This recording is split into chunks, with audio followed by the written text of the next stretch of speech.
everyone, welcome to a tour of my extremely mediocre ball python terrarium setup. Why mediocre, you might ask? Well, I'll go over that in a bit. This video is long overdue as I documented the creation process of the terrarium but never gave a final update on its current state, so here we are. It will be a bit redundant if you've already seen the terrarium assembly video though. I will start with a little overview and tour, and then I will address some things people pointed out in response to the original assembly video, mainly regarding the use of OSB or oriented strand board as a material and the general terrarium maintenance. I was originally also going to explain why I'm not satisfied with my current setup and I'm planning to upgrade my ball python in the future, but as it's a bit of a long story, I decided I will be addressing that in a separate video, so stay tuned for that if you're interested. Let's begin with a look at my terrarium from the outside. It is 150 centimeters or almost 5 feet in length and 60 centimeters high and deep. The terrarium was an upgrade from the enclosure the python originally arrived in when I adopted her, which was a mere 90 centimeters or less than 3 feet long, which is obviously far too small for a snake her size. In the new terrarium, she is able to stretch out fully, which, as I like to say, I believe a snake should be able to do in its enclosure. The enclosure is also made from OSB or oriented strand board, which is a type of wood material. It's quite cheap but sturdy and is good at retaining heat. But it is also quite hideous. It literally looks like you broke into a warehouse, stole a crate, put it in your living room and then stuck a reptile inside it, which is why I put stick-on wallpaper around the outside to give the terrarium a classier look. I also put wheels at the base of the terrarium so I can roll the thing around to move it, which makes my life a lot easier.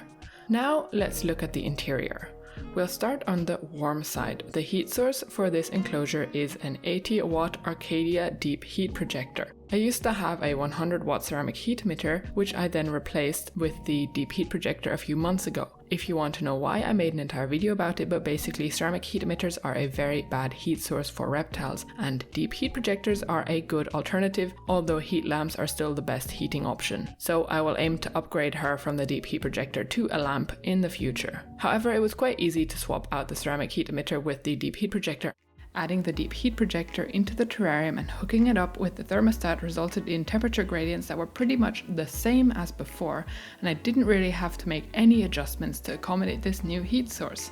And as far as I can tell, and take this with a grain of salt as this is anecdotal evidence with a sample size of 1, my snake seems to enjoy this new setup as well. She seems to be spending more time in her basking area directly under the projector, around 1 hour every evening before the lights go off. The projector is controlled by a microclimate EvoLight digital thermostat, which I set to dimming mode with the warm spot temperature set to 30.5 degrees Celsius and the nighttime temperature set to 24, although I'm considering lowering that to 22 degrees. The thermostat probe is wedged into a hole that I drilled into the side of the warm hide.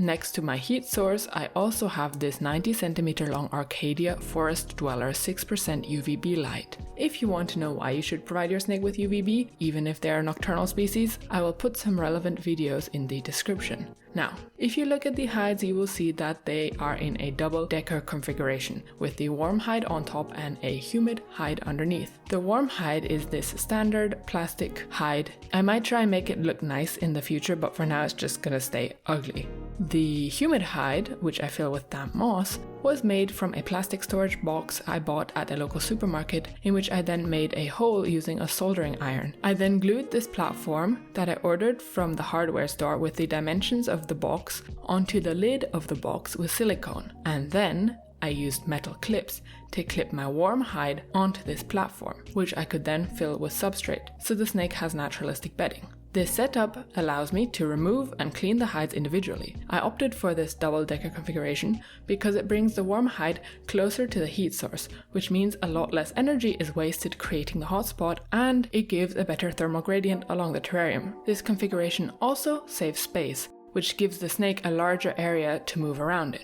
To the right of my double-decker hide, we have this gigantic fake plant I got at a garden store. Why a fake plant? Because there's no way a real one would be able to withstand 2.4 kg of rotund squamate. and even the fake one is already showing signs of damage. This plant provides shade as well as a spot to hide behind. Under the plant we have the snake's water dish, which was originally placed on the cold side. But I moved it closer to the heat source where there is a slightly higher rate of evaporation, which keeps my ambient humidity in the 50 to 60% range. I mist the terrarium about once a week to maintain this level. If we go a bit further to the right, we see a half log hide at the back of the terrarium that is connected to a hollow log hide. This is the snake's cold hide. I used to have another plastic hide on the far side, identical to the one on the warm side, but the snake never used it and it took up too much space, so now this log is her cold hide. Then we have some pieces of wood and some egg carton I added a few days ago for enrichment purposes.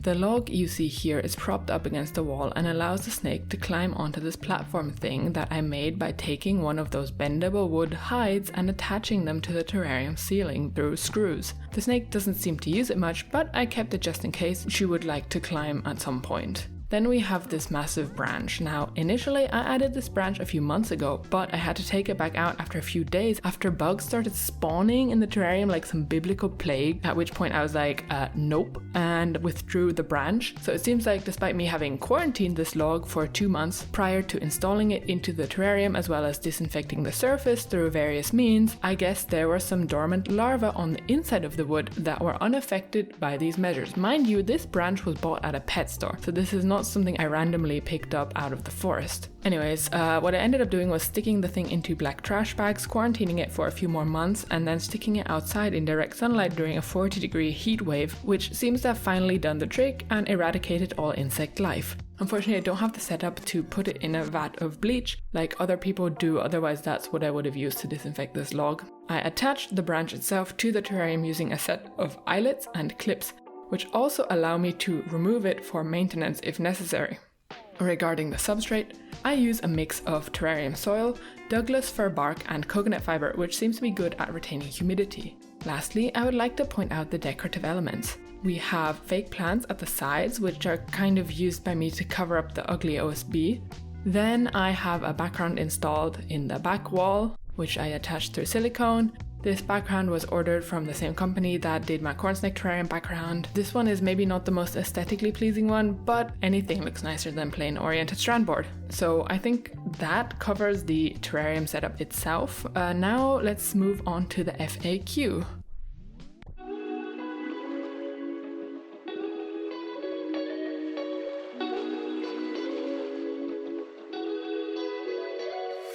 Firstly, I received quite a few comments of people expressing concern regarding the use of oriented strand board for a terrarium material. Apparently, numerous people have had issues with mold and deterioration. In some cases, this occurred quite rapidly after the terrarium was set up. I also had someone comment that oriented strand board soaked up the humidity in their terrarium like a sponge, leading to a dry terrarium and dehydrated snake. So, did I have any of these issues with my OSB terrarium? Well, it's been around a year at this stage and so far everything seems to be fine. No signs of mold in sight. Here you go, have a look for yourself.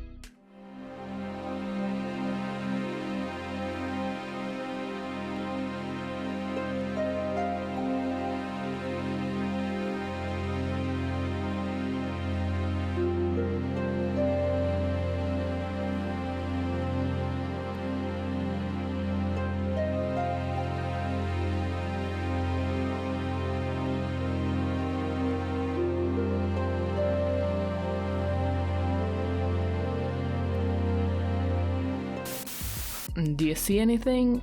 Does this look moldy to you? Regarding the actual level of humidity, the hygrometer readings as well as my snake's sheds seem to be absolutely fine, so I don't think the OSB is drying out the terrarium.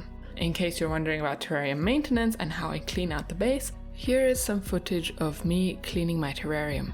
Basically, I typically spot clean by removing the substrate around the area of the snake's excretion and then spraying and wiping the patch down with disinfectant before putting fresh substrate on top. Every few months I remove all substrate, disinfect the complete base and then add new bedding on top. At this point I should probably point out that the base and the sides of the terrarium have been treated with wood sealant to ensure that the OSB is relatively waterproof and that no damp substrate comes into contact with the untreated wood. So while this may look gross initially, and you can see some traces of stains, if you wipe it down like I'm doing here, you will see that the OSB underneath looks fine. There are no signs of mold or the disgusting stains you can see on unsealed OSB terrariums. So if you are considering getting an OSB terrarium, please seal the part that will come into contact with substrate. That being said, I'm not here to discredit the people who had issues with oriented strand board. What I learned through other people's comments is that apparently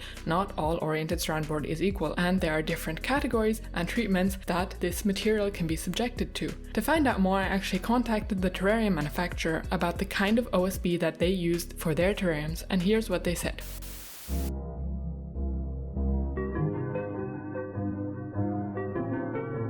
The manufacturer responded saying that they use oriented strand board class 3 for their terrarium sets.